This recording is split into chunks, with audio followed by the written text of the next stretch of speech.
दूसरा नियम, यदि कोई भी कठोर व्यंजन अपने मृदु व्यंजन के बाद आता है तब भी उसका ध्वनि परिवर्तन हो जाता है।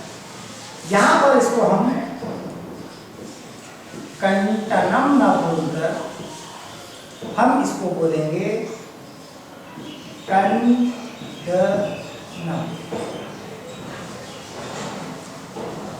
ये ट है, परंतु ये ट के रूप में ना उच्चारित होकर के ड के रूप में उच्चारित किया जाएगा। तो खंडनम, इसको कहते हैं हम खंडन।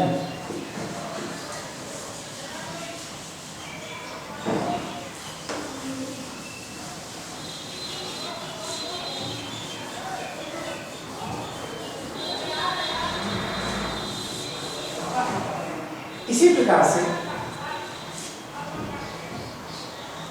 प,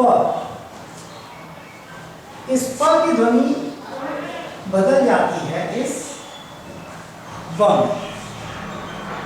जैसे हमने एक शब्द प्रयोग किया था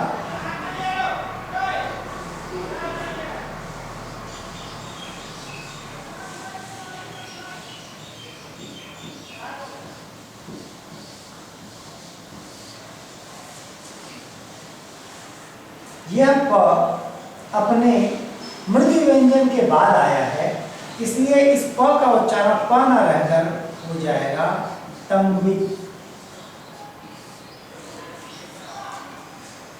अर्थात छोटा भाई।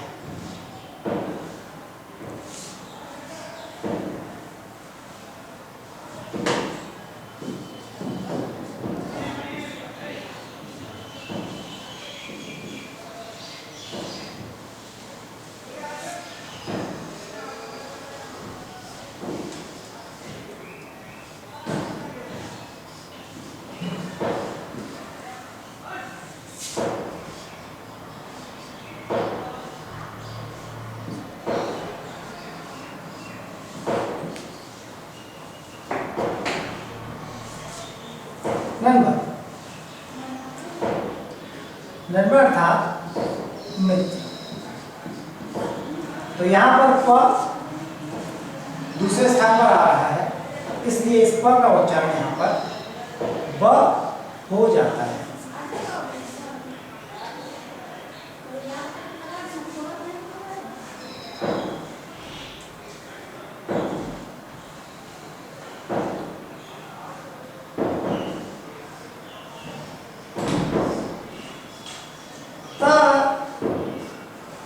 का उच्चारण ये द में परिवर्तित हो जाता है।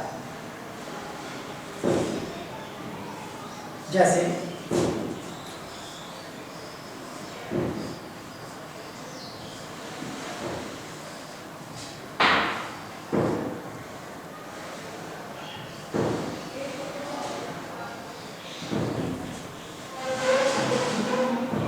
चंदनम, यहां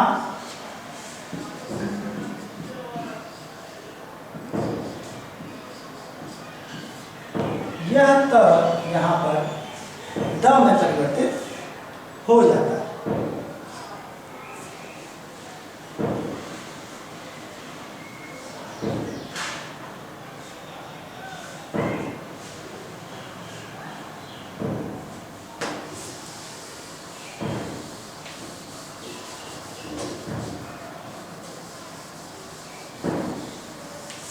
अब दो व्यंजन ऐसे हैं जो अधिक जगह पर प्रयोग होते हैं। क, यह क इस ग के रूप में, जो कि इसका बड़ा कठोर उच्चारण होता है, ये ग और घ के बीच की ध्वनि में परिवर्तित हो जाता है। और दूसरा ये ह में भी परिवर्तित हो जाता है। इसी प्रकार से च, ये जब परिवर्तित होता है साथ ही ये स और श के रूप में भी परिवर्तित हो जाता है। जैसे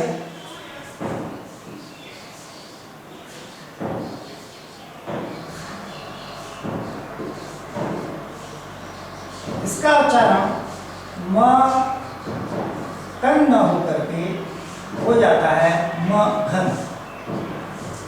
म घन, मगन अर्थात पुत्र।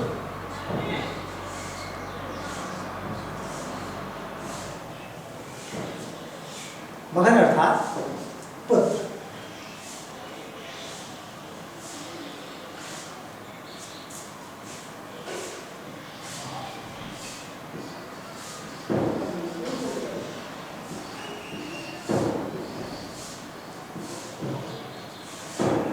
यंगर,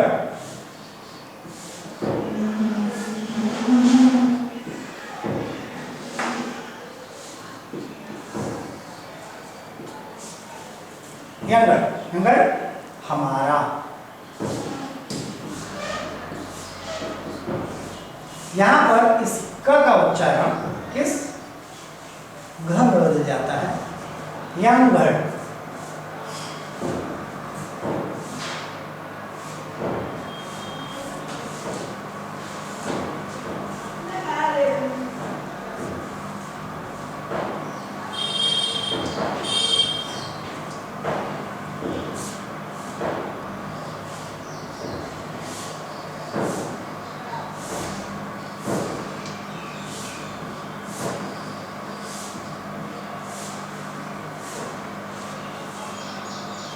यह यहाँ पर ह की तरह और हान है। यहाँ पर यह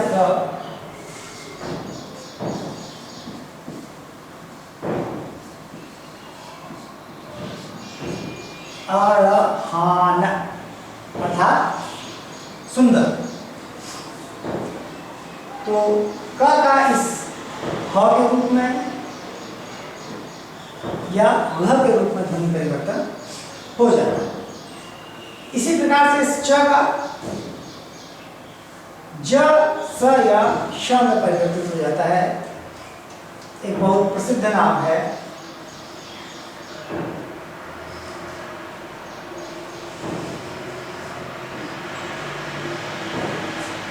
सीता।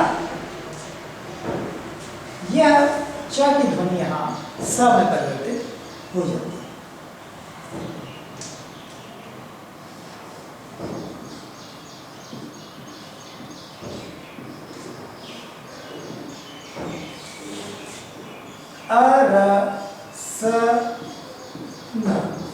अरसन, अरसन अर्थात राजा।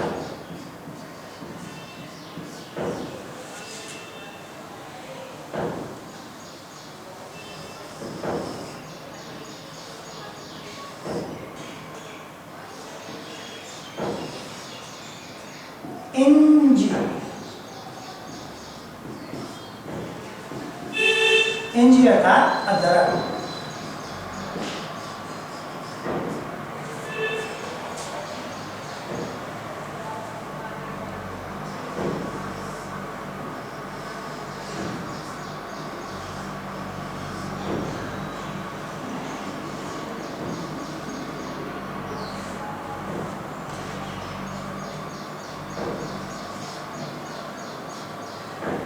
ऊंजल